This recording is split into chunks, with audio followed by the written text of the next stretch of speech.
जय मसी। आज 26 फेब्रुअरी 2020 तदनुसार 14 फागुन 2076 बुधबार। आज हामी माथिल्लो कोठाबाट हेर्नेछौँ। आजको शीर्षक छ फालिएकोदेखि बहुमूल्यतासम्म। आज हामी परमेश्वरको वचन भजन 34 17देखि 22सम्म पाठ गर्नेछौँ।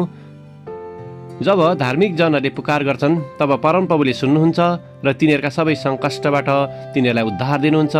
चूर्ण हृदय भएकाहरू सबैका नजिक परमप्रभु हुनुहुन्छ र निराश भएकाहरूलाई उहाँले बचाउनुहुन्छ। धार्मिक मानिसलाई धेरै विपत्ति आइलाग्छन् तर परमप्रभुले त्यसलाई ती सबैबाट उद्धार दिनुहुन्छ। परमप्रभुले त्यसका सबै हाडहरूको रक्षा गर्नुहुन्छ, तिनमा एउटै पनि भाँचिँदैन। खराबीले दुष्टलाई नष्ट पार्दछ र धार्मिक जनका विरोधीहरू जति दोषी ठहरिनेछन्। परमप्रभुले आफ्ना दासहरूका जीवन उद्धार गरिदिनुहुन्छ। उहाँमा शरण लिने कोही पनि दोषी ठहरिने छैन। आमेन।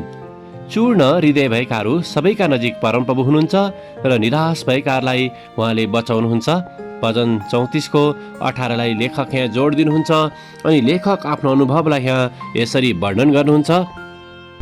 मैन भन्ने ठाउँको समुद्री तट नजिकै हस्तकला व्यापारीहरू रङ्गी बिरङ्गी समुद्री सिसाहरूबाट बनिएका गहनाहरू बेचिरहेका थिए।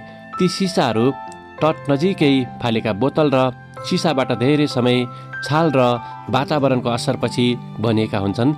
समयसँगै ती सिसाहरू फुट्दछन् र त्यसका धारिला टुक्राहरूलाई बिस्तारै पानीको छालहरूले गलाउँदै लान्छ र तिनले ढुङ्गा जस्तै गोला आकार लिन्छन्, जसलाई हस्तकला व्यापारीहरूले गहना बनाउनको निम्ति प्रयोग गर्दछन्। त्यहाँ त्यसरी बनेका हरेक टुक्राहरूको आफ्नै रङ र स्वरूप हुँदछ। जसरी हरेक मानिसलाई परमेश्वरले विशेष तरिकाबाट सिर्जना गर्नुभएको हुन्छ। जसै मैले ती सिसाहरूको बारेमा एकजना हस्तकला बनाउने कलाकारसँग कुरा गर्दै थिएँ, मैले विचार गरेँ कि जसरी ती फालिएका सिसाहरूबाट केही बहुमूल्य चिज बनाउन सकिन्छ भने परमेश्वरले हामी टुक्रिएका हृदय भएकाहरू, हराएकाहरू र आत्मामा पिल्सिएकाहरूलाई पनि त्योभन्दा असल तरिकाबाट परिवर्तन गर्न सक्नुहुन्छ। हामी जतिसुकै टुक्रिएको अवस्थामा भए तापनि परमेश्वरले हामी भित्रको महत्त्वलाई देख्नुहुन्छ र जब हामी आफैलाई उहाँमा सुम्पन्छौँ भने त परमेश्वरले हाम्रा धारिला भागहरूलाई छाँटेर एउटा कलाको कार्य जस्तै बहुमूल्यतामा ढाल्नुहुन्छ, जसबाट हामीमा परमेश्वरको सृष्टिको सुन्दरता झल्किँदछ।